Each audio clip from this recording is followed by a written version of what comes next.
सियाजू के पास कुछ भी नहीं है, क्योंकि जब वनवास में दे दिया कई माता ने, उसी वक्त सियाजू के हाथ में जो कंकण थे और चुक थी, नथनी थी जो, वो भी उन्होंने छीन ली थी और कह दिया था आप यहाँ से चले, आपको वन में जाना है, तपस्वी के वेश में जीना है, इसलिए आप यहाँ के आभूषण कोई भी आप नहीं ले जा सकते।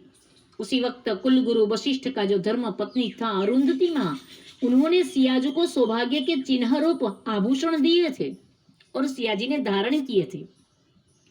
झनक दुलारी है वो तो, फिर भी आज बलकल वस्त्र धारण किया है, उनके पास बहुत आभूषण भी नहीं है, इसीलिए अत्रि पत्नी अनुसुईया जी ने सियाजू को आज तरह तरह के आभूषण सुवर्ण के हैं और अपने हाथों से पहना दिया है। केवल उनके चरण में नहीं रखा कि लो मैं आपको ये भेंट करती हूँ। कांबी, कडला, टिलड़ी, झांझर, करधनी, कंगन, सुवर्ण के जात जात के आभूषण सियाजू को उन्होंने सजा दिया आज आभूषणों से कि ऋषि पत्नी होने के नाते आज मैं आपसे एक भेंट कर रही हूँ। सियाजू और अनुसुईया जी दोनों बैठे हैं, इतने में दोनों की बात होती है। सियाजू को आज अत्रि पत्नी अनुसुईया बोध दे रही है और कह रही है कि स्त्री कैसी होनी चाहिए। यहाँ लिख दिया, वृद्ध रोग बस जड़ धनहीना, अंध बधिर क्रोधी अति दीना, ऐसे हो पति कर किए अपमाना, नारी पाव जमपुर दुख नाना, एक ही धर्म एक व्रत नेमा, काई बचन मन पति पद प्रेमा। रामचरितमानस में लिखा गया, जानकी जी ने बता दिया, जानकी जी को अनुसुईया जी ने अपना पति कैसा भी हो, ब्याह के बाद, शादी के बाद, वृद्ध हो, रोगी हो, धन के विहीन हो, कंगाल हो, रोगी हो, अंध हो, बधिर मानी बेहरा, सुनाई न देता हो जिसको, उनको हम बधिर कहते हैं, अंध दिखाई नहीं देता वैसा हो, ऐसे पति कर की अपमाना तो नारी पाव जमपुर दुख नाना। ऐसे अपने पति का अपमान जब नारी कर लेती है उसी वक्त उनका नरक में वास होता है। अनुसुईया जी कहते 4 प्रकार की नारी इस जगत में है। पहले प्रकार की स्त्री कौन? उत्तम प्रकार की नारी कौन? उत्तम के आशा बस मन माही, सपने हुआ न पुरुष जग नाही, उत्तम के आसबास। उत्तम प्रकार की नारी इस जगत में वो है जिस दृष्टि से उन्होंने अपने पति को देखा है, उस दृष्टि से किसी पुरुष को न देखे। अपने पति के साथ जिसका वर्ताव, जैसा व्यवहार हो वैसा व्यवहार किसी के साथ न हो। मध्यम पर पति देख ही कैसे, प्राता पिता पुत्र निज जैसे। मध्यम प्रकार की नारी कौन? किसी भी पुरुष को देख ले, उनके समान, उनके साथ भाई बाप और पिता के समान व्यवहार करे। अपनी उम्र जैसा है, समवयस्क है तो मान ले अपने भैया है, बड़ा है तो मान ले हमारा पिता है, छोटा है तो मान ले हमारा पुत्र है। वैसा व्यवहार करने वाली नारी मध्यम प्रकार की कही जाती है। बिनु अवसर भय तेरा जोई, छानी मुनारी अधम जग सोई। बिनु अवसर तुलसीदास जी ने किसी को नहीं छोड़ा। उन्होंने कह दिया कि नारी अच्छी है बाहर के दिखावा से, बाहर का वेश उनका कोई देख ले तो शुभ्र वस्त्र धारण किया है, कोई गेरुए के है, कोई अपने अपने ढंग से वस्त्र धारण कर लिए है, कोई श्रृंगार किया है, जो बाहर से बहुत अच्छी दिखाई देती है, लेकिन अपने कुल मर्यादा के कारण वो असंस्कृत बनती अटक जाती है, वो नारी नीच प्रकार की कही जाती है। भी अवसर प्राप्त नहीं होता, इसीलिए गलत राह पर वो जा नहीं सकती। जाना तो है लेकिन अवसर नहीं मिलता, तो ऐसी नारी निंदनीय है।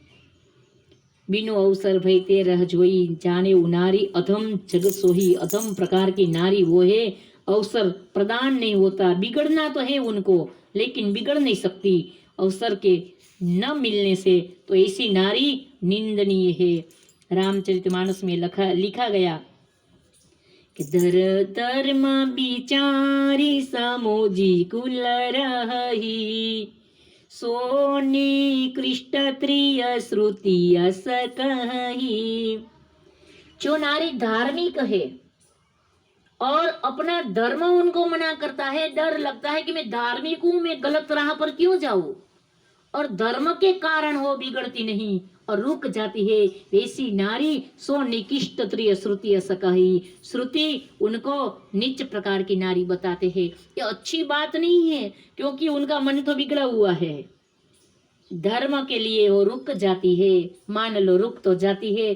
चलो आगे तुलसीदास जी ने लिख दिया कि पति बंचक पर पति रति करही, रौरव नरक कल्प सत परही। अपने पति को छोड़कर दूसरे पुरुष के साथ जो छल करके व्यवहार बना लेती है, पति बंचक पर पति रति करही, वो नाता बना लेती है, चुपके से रिश्ता बना लेती है।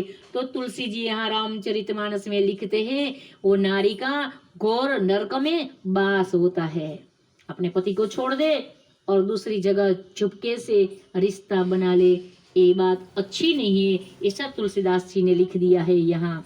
और बाद में लास्ट चौपाई में अनुसुईया गीता में लिखा गया कि पति प्रतिकूल जन्म जहाँ जाई, विधवा होई पाई तरुणाई। पति का कहा न माने, स्वच्छंदी बने, स्वतंत्र बने, यानी एक की न माने, तो ये नारी अधम है और शास्त्र उनको उनकी निंदा करते हैं। रामचरितमानस में राम लखन वैदेही आगे चले जाते हैं। मिला असुर विराध मग जाता, आबत ही जानकी निपाता। विराध नाम का एक असुर राक्षस आया, परमात्मा रामचंद्र जी ने उनको मार दिया, परम गति दी और परम धाम भी दिया। लेकिन तुलसी जी लिखते हैं आज शरभंग ऋषि के आश्रम की ओर परमात्मा ने पदार्पण किया है। किसी ने बताया, शरभंग ऋषि देखो परमात्मा रामचंद्र जी आपके आश्रम की ओर पधार रहे हैं। आनंद की चरम सीमा है। और शरभंग ऋषि क्या बोले परमात्मा के सामने, बहुत अच्छी चौपाई तुलसीदास जी ने लिखी है यहाँ कि नाथ सकल साधन में हीना। हे परमात्मा आप मेरे द्वार पर पधारे, किस वजह से? न मैंने कोई तपश्चर्या की है, न कोई दान किया, न उपवास किया, न कोई ऐसी क्रिया की है मैंने सत्कर्म की, लेकिन फिर भी आप मेरे आंगन में आज पदार्पण कर रहे हैं। मेरे भाग्य की चरम सीमा है मेरे राम। आइए पधारे प्रभु, आसन दिया, पाद प्रक्षालन दिया, किया है, चरणामृत लिया है और कंद मूल फल भगवान ने को सामने रख दिया है। परमात्मा ने उनका स्वीकार किया है। नाथ सकल साधन में ही ना, मेरी लायकात तो कुछ है ही नहीं, लेकिन किन्हीं कृपा आपने मुझ पर बहुत बड़ी कृपा कर दी है मेरे राम। क्योंकि आज पधारे, जन्म जन्म यत्न करने के बाद राम नाम भी मुंह में नहीं आता और दूसरी व्यक्ति लेते हैं तो वो भी अच्छा नहीं लगता किसी को, लेकिन आज आपने मेरा जन्म सुफल कर दिया है। भगवान राम जी कहते हैं वर मांगो। शरभंग ने अच्छी बात बताई, प्रभु आप जाइए, इससे पूर्व मेरे प्राण चले जाइए, बस मेरी साधना खत्म, मुझे जो चाहिए था वो मिल गया। आज मुझे राम चाहिए, राम दर्शन चाहिए, राम का सानिध्य, आज मुझे सब कुछ मिल गया है, मैं विदा लेना चाहता हूँ। और शरभंग ने योगाग्नि से अपना देह जला दिया और राम धाम में पहुंच गए। परमात्मा रामचंद्र जी की उन्होंने प्रदान गति सुगति प्रदान की है। रामचंद्र भगवान की जय। कि पुनियाए चाह मुनि सरभंगा, सुंदर अनुज जानकी संगा, अस्थि समूह देखी मुनि रघुराया, पूछी मुनि ने लागी अति दाया। परमात्मा रामचंद्र जी ने अस्थि का समूह देख लिया और उन्होंने ठान लिया, प्रतिज्ञा की है, मैं निशिचर ही करहु मही, बुझ उठाई पन किन्हा, सकल मुनि के आश्रम ही जाई जाई सुख दिन्हा। सब मुनि के आश्रम में जाऊंगा और उनको पूछूंगा कि कोई दिक्कत तो नहीं है ने, मुश्किल ही नहीं है ने, और उनके कष्ट को मैं तोड़ दूंगा, उनका निवारण करूंगा, असुर का नाश करूंगा। परमात्मा ने प्रतिज्ञा की है। फिर भगवान राम जी ने पदार्पण किया। प्रभु चले कहाँ पे? सुतीक्षण के आश्रम में परमात्मा आज पधारे हैं। तुलसी जी ने एक चौपाई लिखी है कि हे बीधि दीन ए बंधुर गुराया,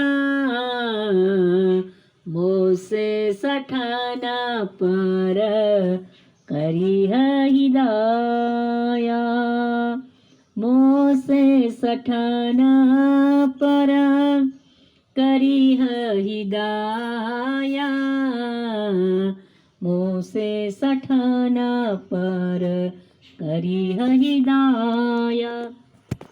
ए परमात्मा, आज आपने मुझ पर कृपा की, क्योंकि सुतीक्षण कहते हैं कि मेरे आंगन में मेरे राम पधारे, इससे बढ़िया क्या हो सकता है। ए परमात्मा, मैंने कुछ किया ही नहीं, नहीं सत्संग, मैंने कभी सत्संग भी नहीं किया, नहीं सत्संग, जोग जप जागा,